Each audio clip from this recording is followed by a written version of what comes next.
Ladies and gentlemen, as promised, we are now joined by journalist, broadcaster, extraordinaire with cars, let's say, Quentin Willson. It's lovely to have you with us.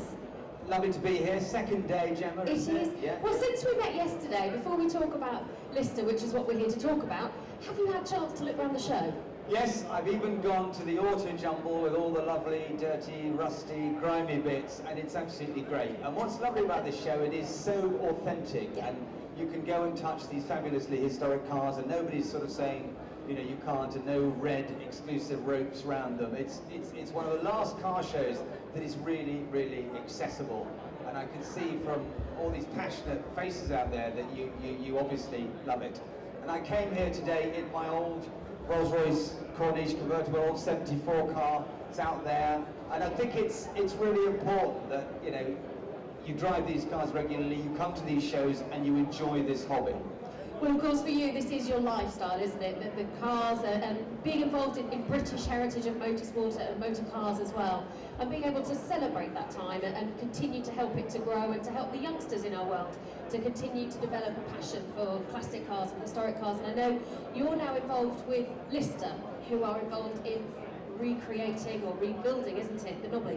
Well, if you've been over to Hall 4, you will have seen Lister, and it's an exclusive this year. This is the first unveiling of the new Lister Nobby, and here is Andrew Whittaker, the chairman of Lister, and just quickly tell us the story how this all came about, Andrew, because it's a lovely, interesting British success story.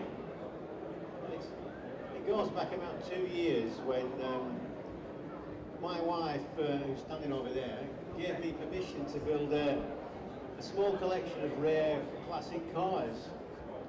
And so I'm scouting the internet and looking at bits and pieces, and I saw what was advertised as half a genuine Lister Nobby car with the bodywork wasn't finished and no mechanical parts at all.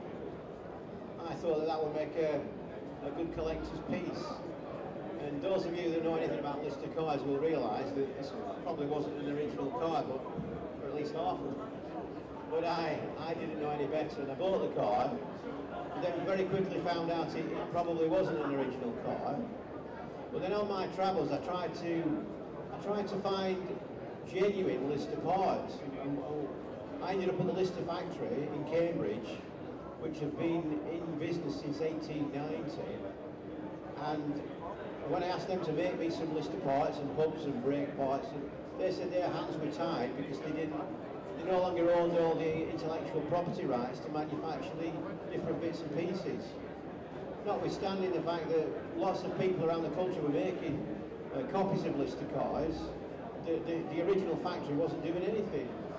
So there were 5 companies involved in Listers: Lister Jaguar, and Brown Lister Light Engineering, and Lister Storm, Lister LMP, and Lister Heritage. I went to visit all the people who own these different companies that have been split up over the years, and I bought all the businesses back off these people, bought all the companies back together, and then contracted all the intellectual property rights back to the factory in Cambridge, and I've got these people making the cars again. So you bought a chassis on eBay, and then you ended up buying Lister. If you remember, it was your advice. Yeah, it was my idea actually. He rings me up one day and he says, look, I could buy Lister, what should I do? I said, absolutely. How many times in life do you get the opportunity to buy a car company? And you were not sure, and neither was your wife, but I managed to convince you. And if you go over to the Lister stand, and I really urge that you do, there is the first Lister Nobby recreation there, and it's a tool room facsimile, absolutely beautiful, made in the original factory in Cambridge, which you bought, on the original jigs, tools, dies, body bucks, using the original plans, and some of the original staff are still working on this car. Yeah, we've got Colin Crisp, who was he's in his mid-70s now, and Colin was working as a crossing patrolman, and then we dragged him off that and got him back in the factory. And Graham Button, he was ready for retiring, but we've stopped him from retiring. And Brian Lister himself is actually, as you know. So this is the oldest British motor racing company. Yeah, since 1890 they've been in business, and they're still, as an engineering firm, they've never really faded. They've got a staff of 40, they've got a large factory in Cambridge. They've always been in business, manufacturing all sorts of bits and pieces, but unfortunately no longer cars. And between 1954 and 1957, 2,000 races. Worldwide, the Willson Nobly car won 2,000 races worldwide. And we've just had Sterling Moss over on the stand this morning, and I mean, he told us that he was doing 183 miles an hour in that car. He told me not to try it myself, yeah. In 1957, 183 miles an hour, and he says, I remember it like yesterday. I bet you would. But, you know, D-type engine, dry sump, wide-angle head, triple Webers, D-type gearbox, and you've had to make all this stuff from scratch. We've had to manufacture the whole car again. About the only thing we don't manufacture is the tyres. We get those from Dunlop. We've even had to make the wheels, and the carburetors, the full engine and gearbox, everything's been manufactured. And what I love about this is it is this classic British story of automotive insanity. You know, you've taken this brand and you've reinvented it, you've built the car from scratch, you've gone to incredible lengths, and now we have a really wonderful motorsport icon back in business, employing people, creating income, but more importantly, making these fabulous cars. And you're going to have a Lister race series, aren't you? Yes, we've had people come from all over the world, literally from all over the world, to the stand yesterday and today to visit the stand. People who own Lister cars, and they've travelled halfway around the world to see us. And we've got one guy's rang up, said he's coming from New Zealand tomorrow. And one from Japan too.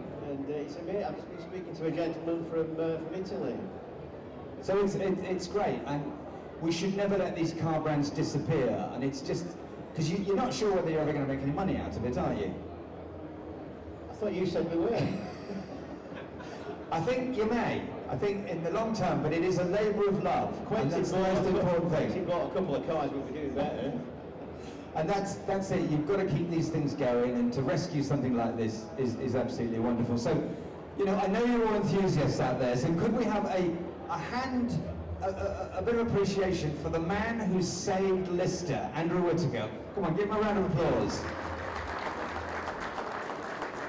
Quentin, thank you very much, and thank you very much, Andrew, as well. It's a fascinating story, and it's lovely to have your involvement in it throughout the project as well, Quentin. Well, I just believe that these things are important. I mean, it's probably because we're showing our age, but, you know, British craftsmanship, we can do it better than anybody else in the world when it comes to automotive, even at this classic car level. This is world-beating technology, so well done. Well, certainly it's something we need to keep going, the British car industry, and I thank you very much for your time today. Thank you both.